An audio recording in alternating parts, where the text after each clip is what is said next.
Hi, welcome to Open Hand Farm. I'm Penny, and if you've never been here, my goal is to encourage you in different areas of life. And today, I want to encourage you in your garden.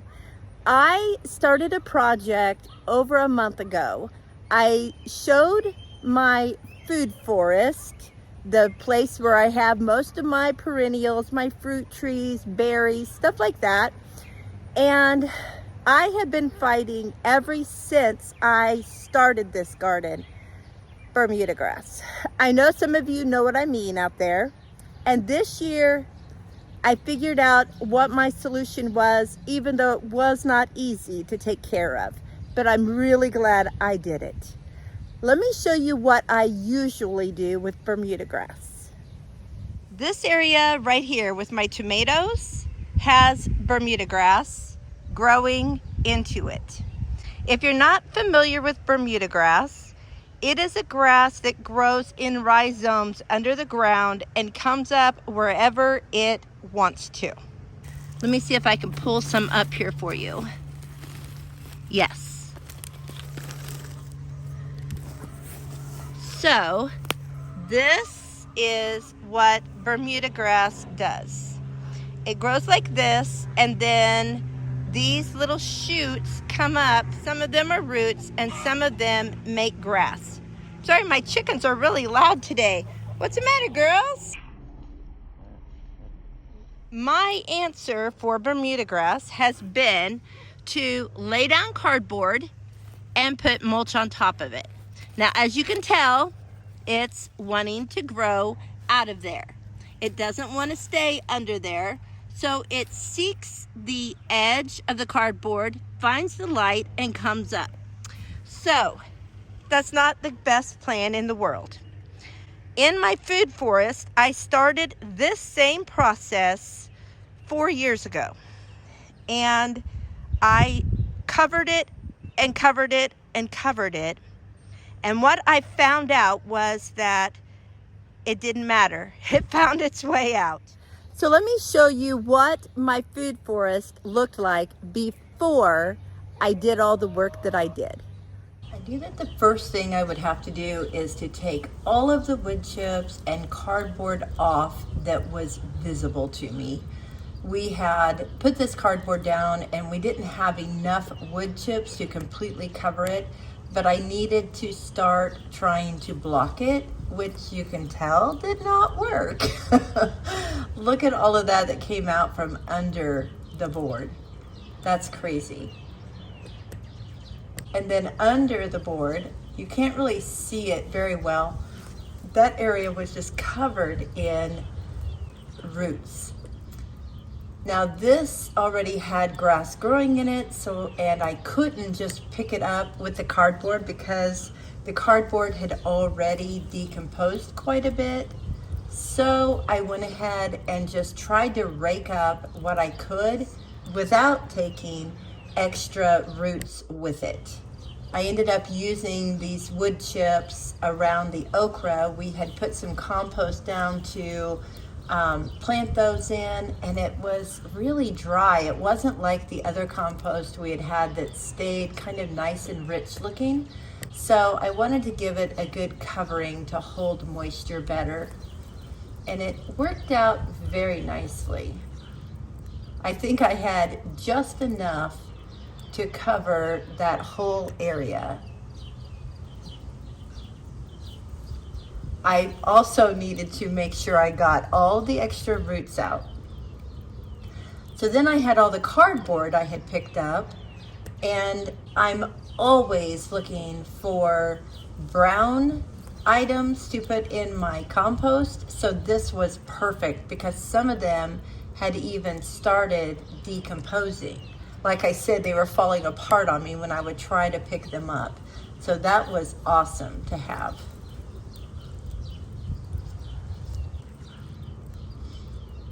It worked out quite well. Now my other challenge other than Bermuda is mint and bindweed. That bindweed is serious. And it doesn't have the thick roots like Bermuda does, but there's also creeping Charlie. It's this little bitty, really pretty leaf, but it gets in there and it sure does hold up to its name. I also have a lot of cosmos that have reseeded themselves and they just come up everywhere. Last year I had cosmos that came up in between the two fig trees and just pretty much choked them out. So this year, even though I don't like to, I'm gonna have to pull them. This bindweed is just atrocious. I had to pull and pull because it was binding onto everything. It doesn't care what it binds to, it just binds. And then I had a little tree growing here, so I got it dug up. I had had back problems for like the last 6 months where I have spasms in my back. So I hadn't been able to get out there and work like I wanted to. Instead, this happened. Of course, the bindweed is from me not getting out there and keeping up with it. And the chickens do eat the bindweed, so that's a plus. I don't want to put it in my compost because I don't want it to put seeds in there. It also climbs up the fences and it really binds tightly. Sometimes they're so tight I can't hardly get them started. Down at the bottom they're a little looser, but as they go up the top they get so tight. So I have a lot of bindweed to clean off of the fences also. Now this is my method of attack for the Bermuda and the mint. I'm just taking a sharpshooter and I am just digging up all across an area, and then I will start pulling and hopefully the roots will be loosened enough to come with them. I'm really blessed that this soil is pretty loose so I can reach down in there and just grab the balls of roots.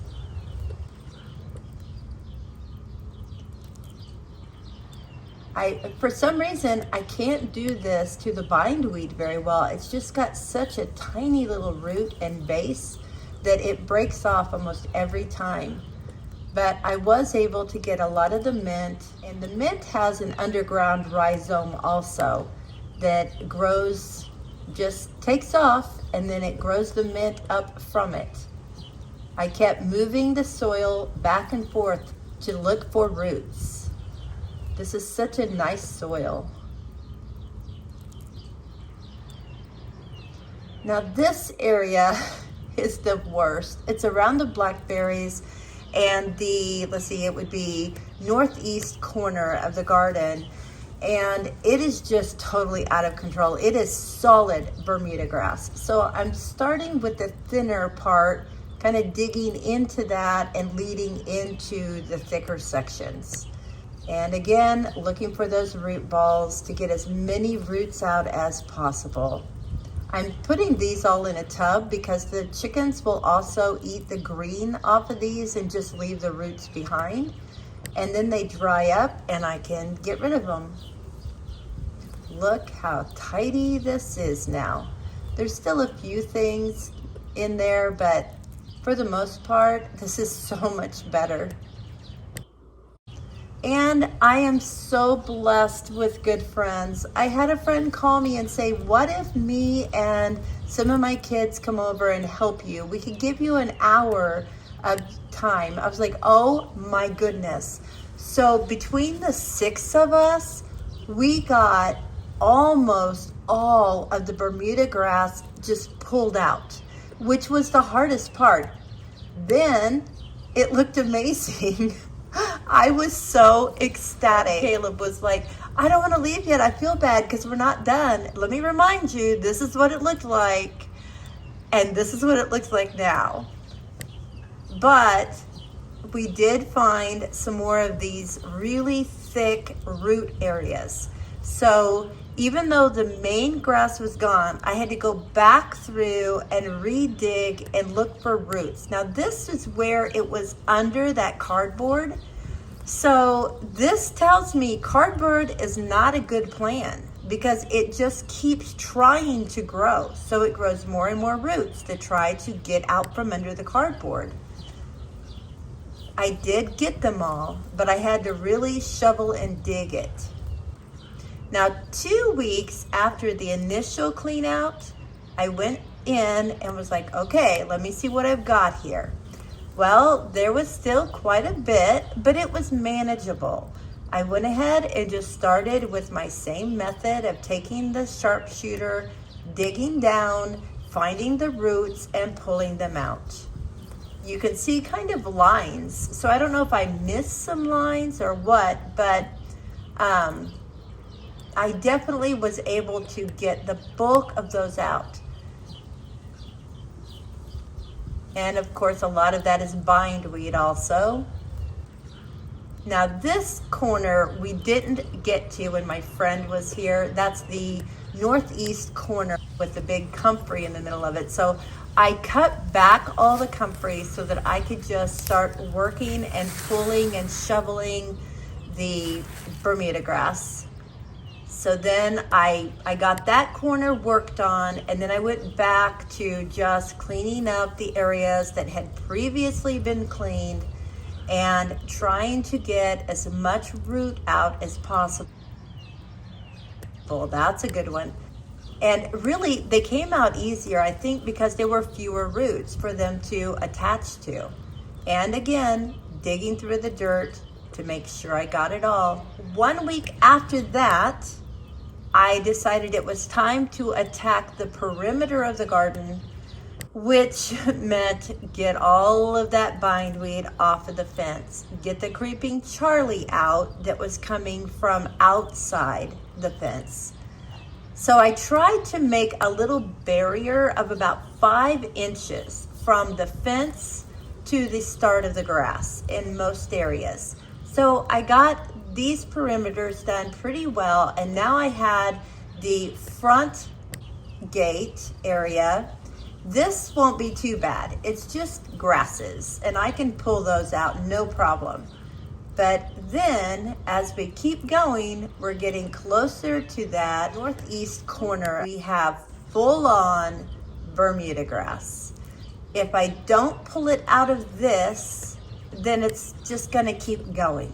So I had an idea to go about 5 inches out again from the perimeter of the fence and try to keep that clean and see if that helps to keep the Bermuda grass out. This is that corner that I went in, cut down the comfrey, cleaned out, and it still needs to be cleaned again. Okay, now I'm gonna show you what it looks like after a month of pulling and pulling Bermuda grass a few hours a day, or as long as I could, and then waiting a week or so, doing it again. And today I came out with the hoe, and I was able to just kind of hoe over it a few times, and it came up. So I'm hoping that I can stay on top of it that way. Let me show you. So first of all, I did have to pull a little bit more in this little gully that I made, but it wasn't too bad. I was really surprised. It had been 2 weeks since I had cleaned this out, and it was still pretty good. Now, you can see one blade of Bermuda grass right there. Let me show you what it's like now when I have to pull it out. It comes out pretty easily with a pretty good root. Let's go in the food forest and see what you think.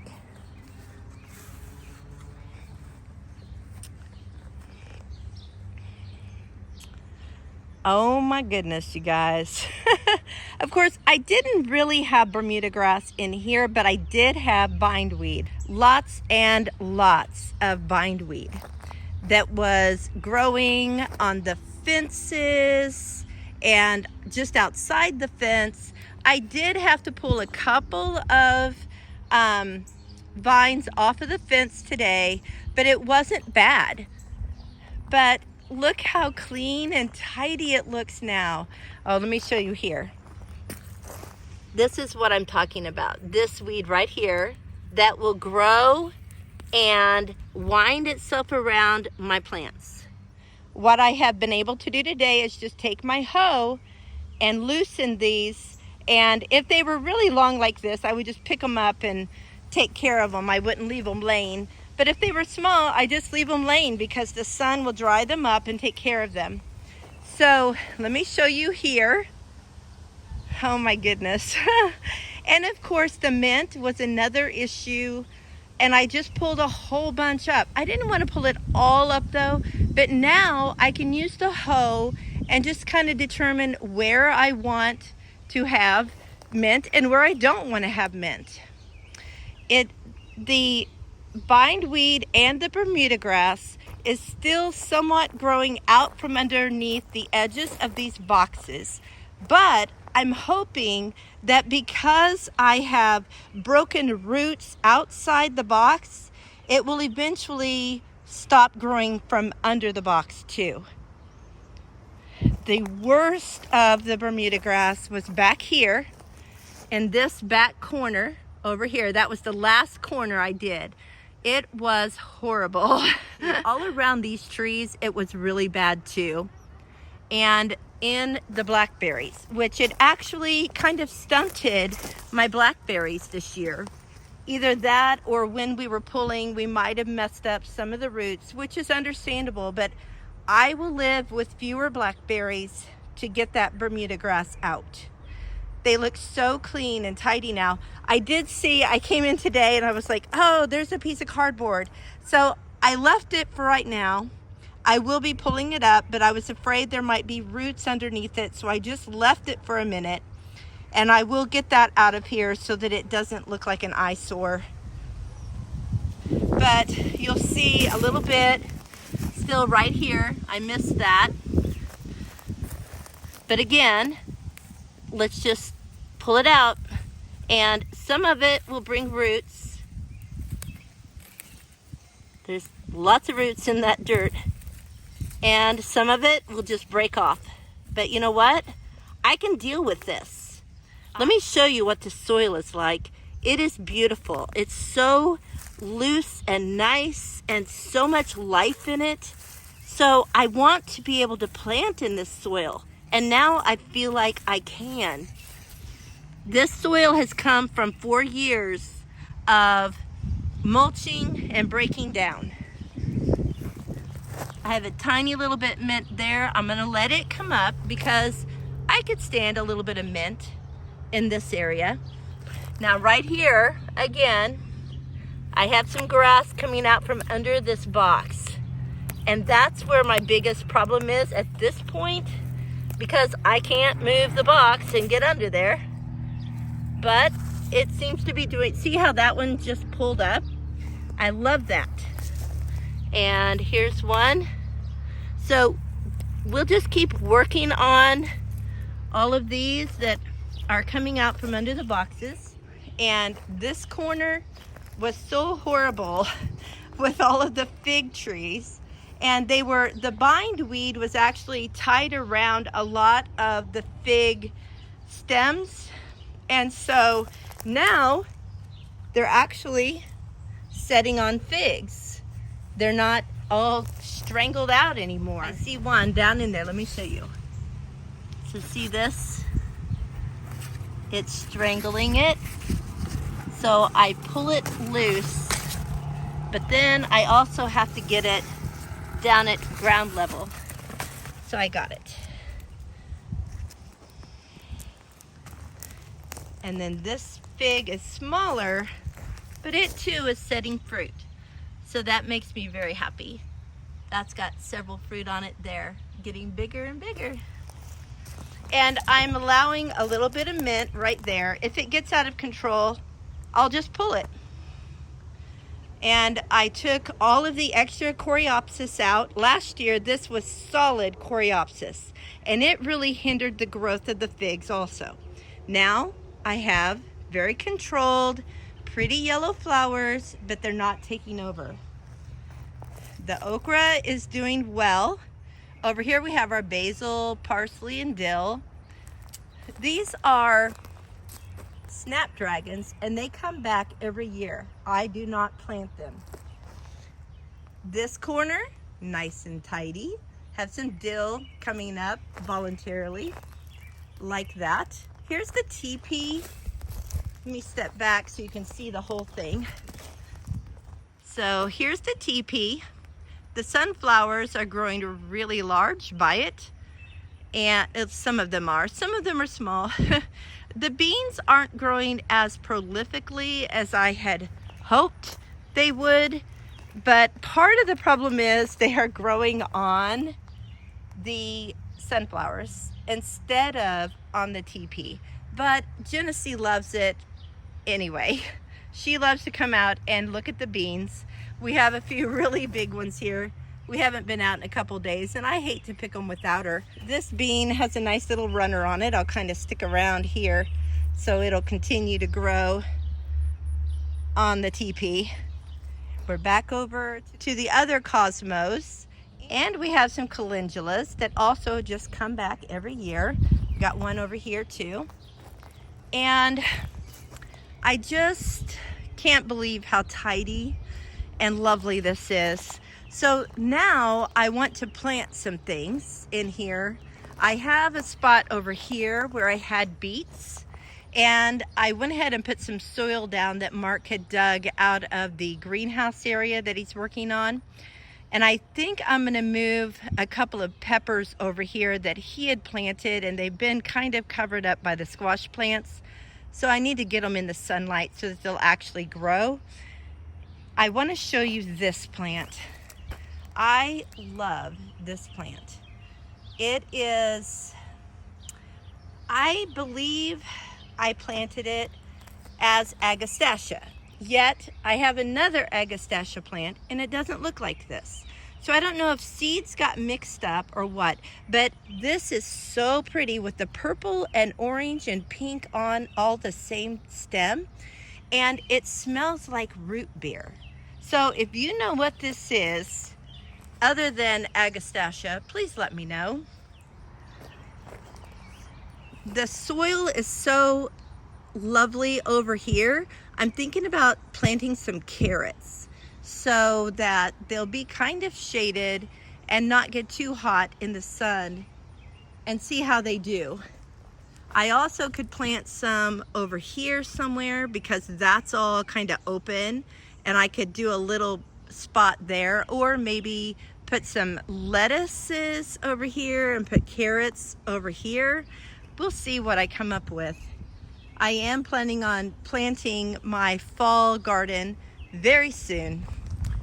And this trellis here, I'm gonna plant some snap peas on, so I'll have to move all those things forward, but I think that'll be really pretty to have snap peas growing there. I could actually grow them on the teepee. Maybe I'll put a couple plants of them over there too. So we'll have some here on this trellis and put a couple on the teepee to make it fill in just a little bit more. My tomatoes are doing lovely, even though they did have some bindweed that I had to take off of them. Same for these over here. These are all the candy cherry isis, and they are so good. Even before they are completely ripe, they are still very sweet and yummy. So there you go. A clean, tidy food forest. I'm so happy. Thanks so much for coming along on this adventure. It has been a long, hard adventure, but I'm very pleased that I did what I did. And now I'm probably in the fall going to take up the cardboard in the tomato area, dig all of that up, and try to keep it clean also. If you have Bermuda grass and you have something that works for you, please let me know. Mark and I do have another trick up our sleeve that we want to kind of experiment with in keeping the Bermuda grass outside the fence of the food forest. So I'll let you know when we're ready to show you that experiment. So until next time, blessings on you and yours.